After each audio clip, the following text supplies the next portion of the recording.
Household mold is common, but it's important to address it right away and take safety precautions when cleaning it up.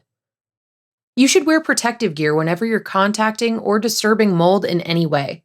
So prior to starting your cleanup, it's a good idea to put on dishwashing gloves, protective goggles, and an N95 or equivalent mask. A mixture of white vinegar and baking soda is an effective mold cleaner for various hard surfaces. Add 8 tablespoons of baking soda to a large bowl. Then pour in 4 tablespoons of vinegar and let it foam before stirring the two together to form a thick paste.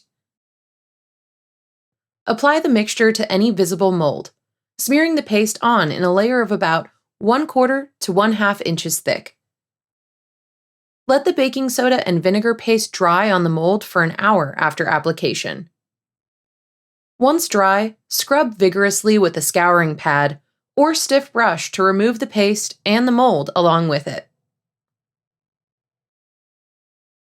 Dispose of the debris that flakes off by vacuuming or brushing it into a thick trash bag and seal it with tape before throwing it away. Wipe off any excess paste with damp cloths and mist the area with vinegar when you're done to prevent mold from growing there again in the future.